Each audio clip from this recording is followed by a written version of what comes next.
Andréa, Paulo, muito obrigado pela participação de vocês no nosso podcast The Inside Talk. Para começar o nosso papo aqui sobre a recente transação entre as duas empresas, eu gostaria, André, que você nos desse uma visão de como é que a Ricoh atuava no mercado antes da aquisição da GoToNext. Como é que vocês estavam promovendo a transformação digital, né?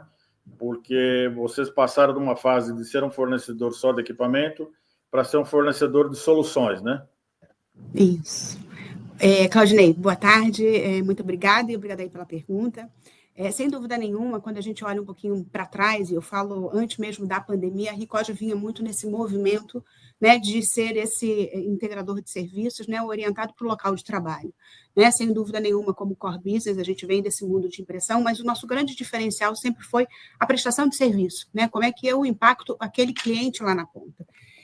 E ao longo desses últimos anos, e principalmente, né, a pandemia só acelerou esse processo, hoje a Ricoh tem uma oferta, né, um portfólio, uma proposta de valor muito mais abrangente, muito mais além da impressão, onde a gente reforça exatamente essas nossas características de entregar uma melhor experiência para os nossos clientes. Né? Então, sem dúvida nenhuma, a impressão é o nosso core, somos fabricantes, né, de equipamentos, mas hoje eu atuo em várias linhas de negócio que vão além do hardware. Né? O que a gente entrega para o cliente é uma melhor experiência através de uma linha de infraestrutura de TI, através de uma linha de Pro-AV, através de uma linha de automatização de processos. Isso tudo corrobora para um portfólio, uma proposta de valor muito mais robusta e onde a GoToNext se encaixa muito na nossa proposta de valor, que é exatamente o que eles também entregam. Então, eles nos dão hoje essa musculatura que a gente precisava para crescer ainda mais nesse mercado.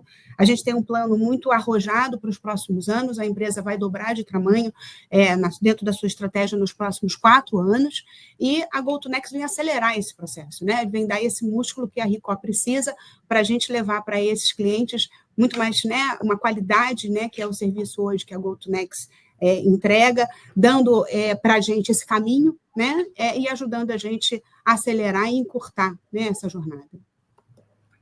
Paulo, e como é que a GoToNext estava operando atualmente? Né? A empresa ela já tem anos de participação no mercado e ela vem evoluindo aí com o tempo. Então, você poderia nos dar uma ideia de como hoje a GoToNext está posicionada?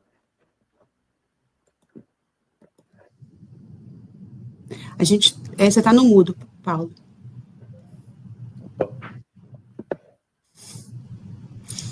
Acontece. Vamos lá. Obrigado. Vamos lá. A GoToNext, Claudinei, foi fundada em 2011. Esse ano completamos 14 anos, né, em setembro. E desde a fundação, ela já veio para tratar o tema, para acelerar e ajudar as empresas a acelerar essa jornada aí para o mundo digital.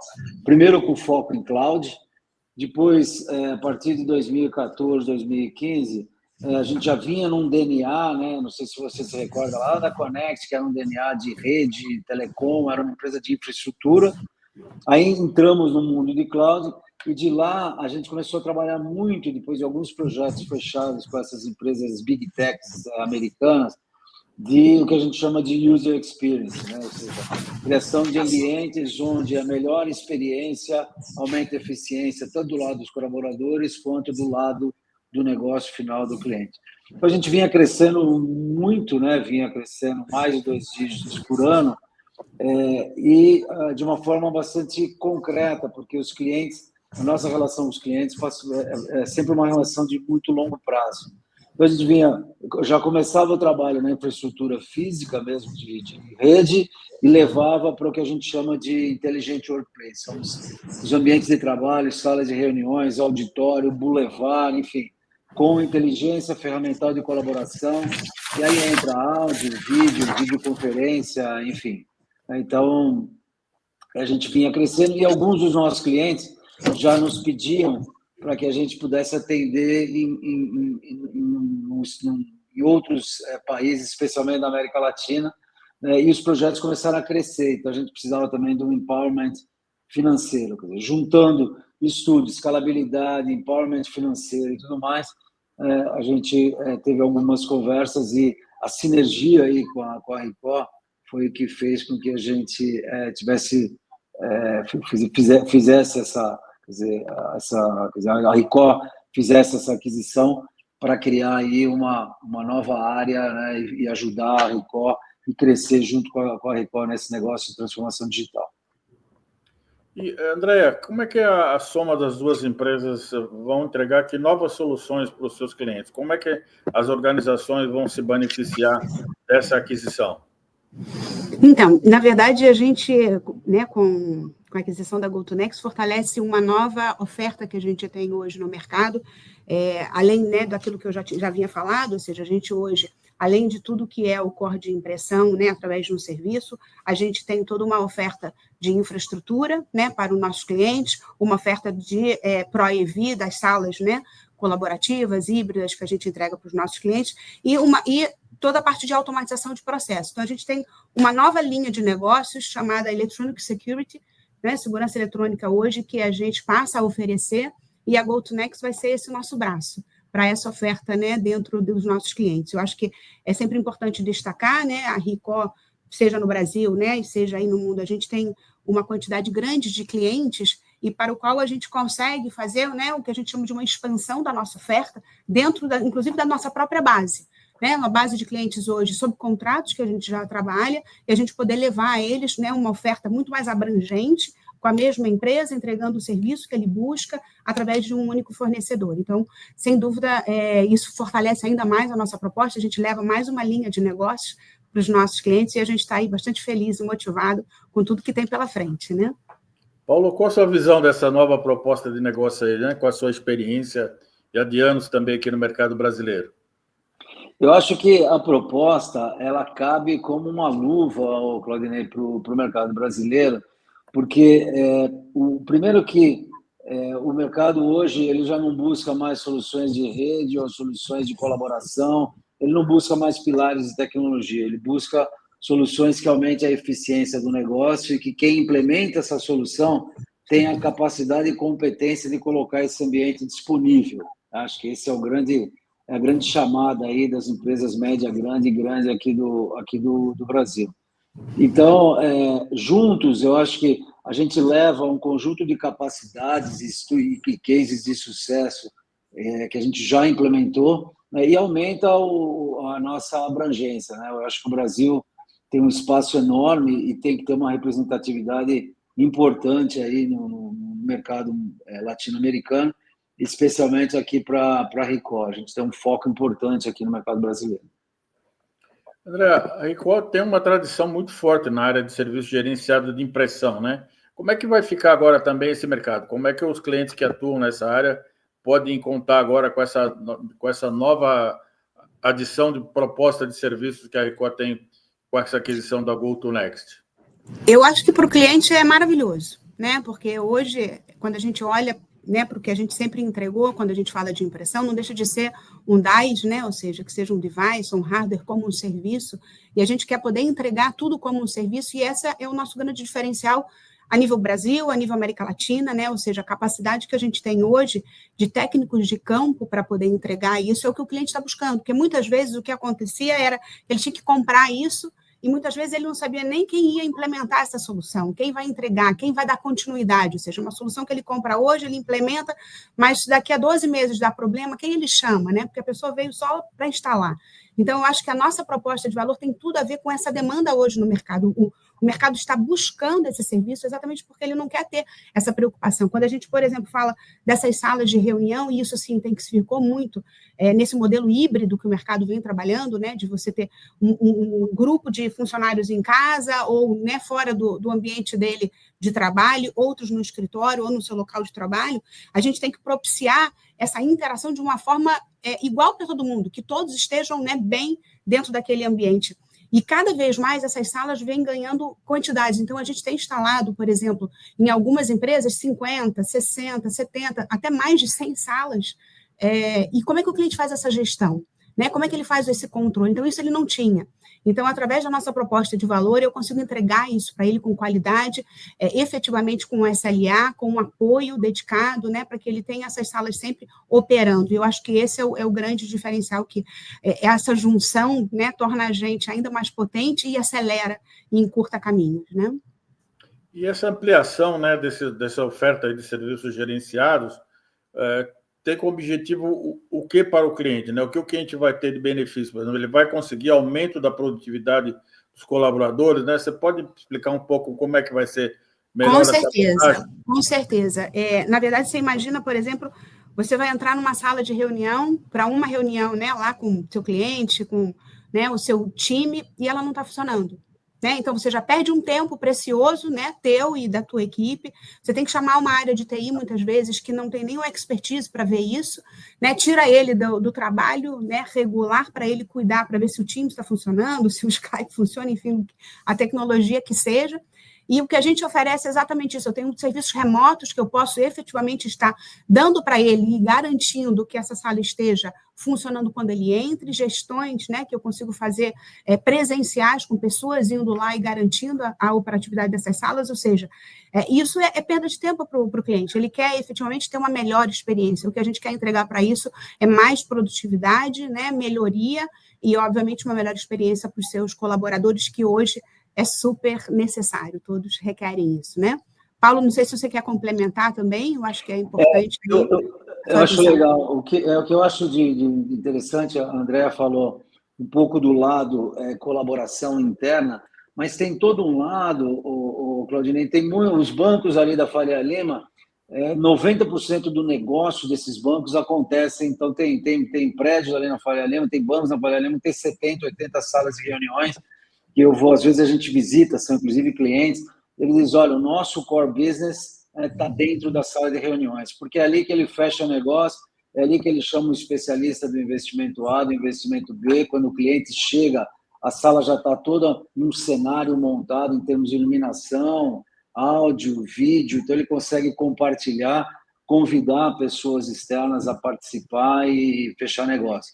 Então, isso vale para os grandes bancos, isso vale para os bancos digitais, especialmente.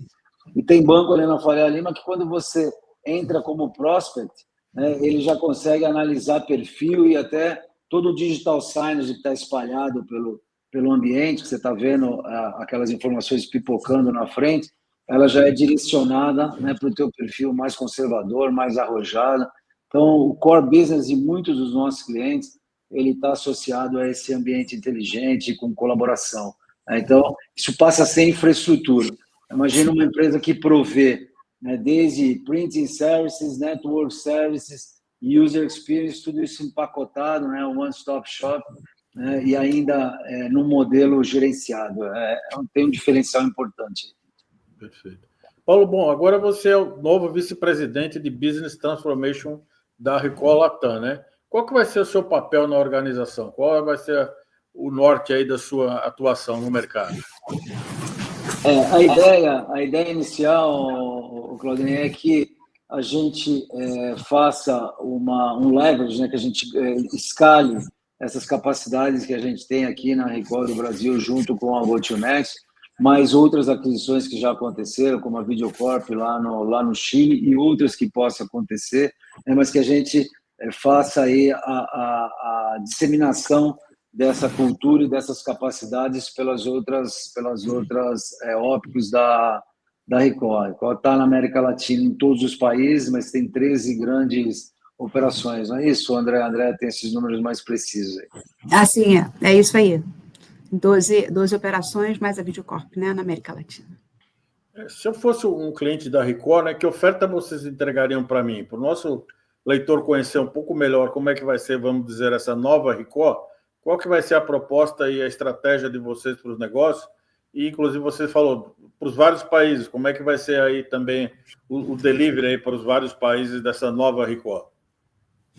Na verdade, essa oferta ela não é nova, né? A gente já vem há alguns anos trabalhando com essa oferta, né? No caso da aquisição da GoToNext, ela nos dá um pouco mais de celeridade, né? Para a gente ter velocidade na entrega, né, com qualidade dessas soluções, mas quando a gente olha a nossa oferta hoje, como eu falei, ela passa por algumas linhas de negócio. Então, acho que, né, vamos começar olhando a nossa linha de impressão. Então, eu falo desde a impressão do local de trabalho, de um escritório, de uma escola, de, né, um ambiente de saúde, ou seja, o local de trabalho do nosso cliente, indo e passando ainda na impressão de alto volume. né? Ou seja, eu trabalho com impressoras pequenas e impressoras, inclusive, que a gente chama de formulários contínuos, né? Focado muito no mercado de artes gráficas. Então, esse é um negócio. Nós temos toda a parte de infraestrutura de TI, onde a gente tem um foco muito grande no DAS, né, que é a entrega hoje, né, de computadores, laptops, né, dentro do modelo de DAS, Devices as a Service. Isso é parte também hoje da nossa oferta, e a gente já vem trabalhando isso ao longo de muitos anos, não só no Brasil, né, América Latina e no mundo. A gente tem uma linha de negócio chamada de ProEV, que são essas salas de reunião, são os auditórios, a parte toda de digital signage. Então, isso tudo é uma oferta hoje em Ricoh, seja com produtos Ricoh produzidos pela gente, como algumas telas interativas que a Ricoh tem produção, e parcerias, né, globais e locais que a gente tem para implementar isso com muita qualidade, tal como a gente explicou qual é a nossa proposta de valor.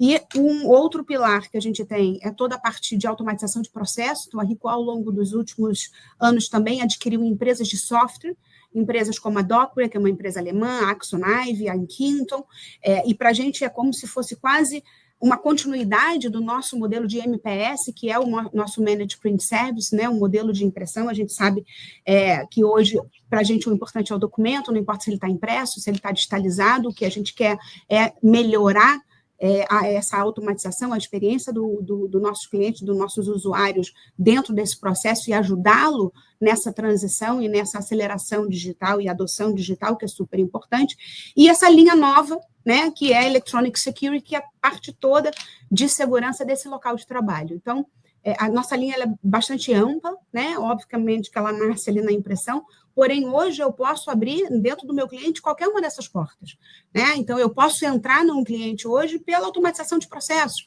porque a gente entendeu que ali eu tenho uma oportunidade de melhorar essa experiência do usuário, né? Melhorando essa automatização, algum processo específico que ele tenha, transformando esse processo em digital, acelerando a adoção digital, ou até mesmo abrir uma porta pelas salas de reuniões, né? Ou por algum auditório. E a nossa proposta hoje é muito mais ampla, onde eu posso, ao longo do tempo, ir crescendo junto com esse cliente, tendo um único provedor, né? Então, o que a gente entrega hoje é um serviço, a gente quer ser esse provedor de serviço, efetivamente levar esse conceito para os nossos clientes, porque quando a gente fala desse ambiente de trabalho, é onde a Ricoh nasceu, né? Dentro do ambiente de escritório, dentro do ambiente de trabalho, seja ele, como eu falei, uma escola, um hospital, esse é o ambiente do meu cliente, e eu consigo impactar ali de uma forma muito positiva, melhorar processos, né? E garantir que o cliente tenha uma boa experiência. Então, no final do dia, é isso que a gente entrega para eles. E, Paulo, quer dizer, com a experiência também que você tem aí na área de conectividade, nuvem, cibersegurança, quer dizer, isso também vai ser um fator importante também nessa oferta de serviços da Ricoh, né? Você está no mudo, Paulo. Sem dúvida, Claudinei. A ideia é que a gente, quer dizer, que essas capacidades complementem, né? O cibersegurança é um assunto que a gente está discutindo, inclusive a Ricoh tem planos, né, de ter esse serviço de uma forma até mais globalizada, e toda a parte, toda a experiência de infraestrutura ajuda, né, permite aos clientes que evolua, porque às vezes a gente começa a falar, discute com o cliente transformação digital e ele ainda tem uma infraestrutura de conectividade, de rede mesmo, seja de rede física, de rede Wi-Fi, muito, muito precária. Isso não é novidade para o mercado. Então, a gente vem já evoluindo toda a infraestrutura para preparar aí para essa transformação, né? Implementa todos esses serviços que a Andrea comentou e protege com cibersegurança. Então, a gente ajuda a complementar a solução. Paulo, como é que você vê assim, comparando o Brasil e os demais países da Latinoamérica, né? Como é que você avalia a maturidade dessa cultura de serviços gerenciados na região? Olha, eu acho que o Brasil, comparado pelo menos aos grandes países da América Latina, que eu tenho alguma visão, México, Colômbia, Chile, Peru, né, o Brasil está mais maduro, né? Ele está mais maduro do ponto de vista de entendimento de mercado, mas os clientes avaliam mais, mas ainda não compram no volume dos outros. Acho que os outros países estão comprando mais proporcionalmente ao tamanho do país. O que eu quero dizer? O Brasil entende exatamente a proposta, já está entendendo melhor a proposta, os projetos eles estão em discussão e a gente acredita, né, que os próximos 2, 3, 4 anos são anos de decolagem mais efetiva desse assunto, dessas propostas de managed service, dessas propostas baseadas em OPEX, né? Eu acho que esse é um momento importante para o Brasil. Perfeito. Para finalizar a nossa conversa aqui, eu gostaria de que vocês dessem um conselho para um C-Level que se preocupa com a produtividade da sua organização. Né? Qual seria um conselho que vocês poderiam dar para esse executivo em relação à produtividade da sua empresa? Quer falar, Paulo? Quer que eu fale? Não, pode começar. Não, na verdade, eu acho que dentro do modelo, né, do serviço gerenciado, né, eu acho que esse precisa ser o caminho. Né? Eu acho que esse é um caminho hoje que muitas empresas ainda tentam traçar ele sozinho e eles, né, deveriam acreditar assim, né, nos seus parceiros para que a gente possa levar exatamente essa consultoria para eles, né, de uma forma muito proativa. Né? Eu acho que a evolução tecnológica é muito rápida, né? Muitas vezes eles não conseguem se atualizar na mesma velocidade, então que eles busquem empresas que têm essa bagagem, que têm esse conhecimento, para que possa auxiliá-los nessa jornada. Né? Um pouco do que o Paulo falou, a gente vê muitas empresas hoje buscando, né, essa aceleração digital, mas talvez tentando fazer isso por conta própria. Então, que busque parceiros. A Ricoh se coloca aqui ao lado do cliente, efetivamente, para ser uma jornada de muito longo prazo. Né? Como uma boa empresa japonesa, nosso objetivo não é fazer um projeto, é a gente estar ao lado dele nessa jornada, onde a gente pode levar todo esse conhecimento, né, todas essas empresas que a gente vem adquirindo e que a Ricoh ainda vai continuar adquirindo, elas aceleram, né, esse movimento, e eu tenho certeza que com a experiência que a gente tem desse local de trabalho, a gente consegue hoje, dentro da nossa proposta de valor, impactá-lo de forma positiva, e é isso que a gente busca. Paulo, você quer complementar, finalizar?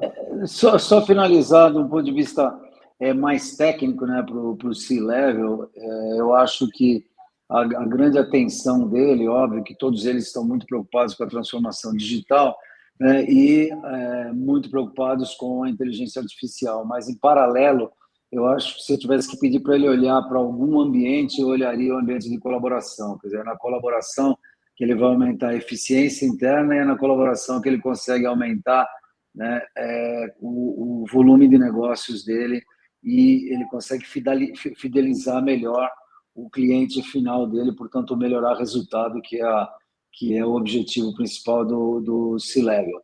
E se ele encontrar em uma única empresa, ou no menor número de empresas possível, né, esse parceiro, né, para ajudá-lo nessa jornada digital, melhor. Né? Então, acho que é aí que a Ricoh, GoToNext, é aí que a gente se posiciona. Perfeito. Bom, gostaria de agradecer a participação da Andréa Claverhunce, diretora da Ricoh Brasil, e o Paulo Picchini, vice-presidente agora de Business Transformation da Ricoh Latam, e também CEO e presidente da GoToNext, né, que agora é uma empresa também da Ricoh. Muito obrigado pela participação de vocês no nosso podcast do TI Inside Talk. Eu que agradeço, Claudinei. Muito obrigado. Muito obrigado, viu? Obrigada. Até logo. Tchau, tchau. Até logo.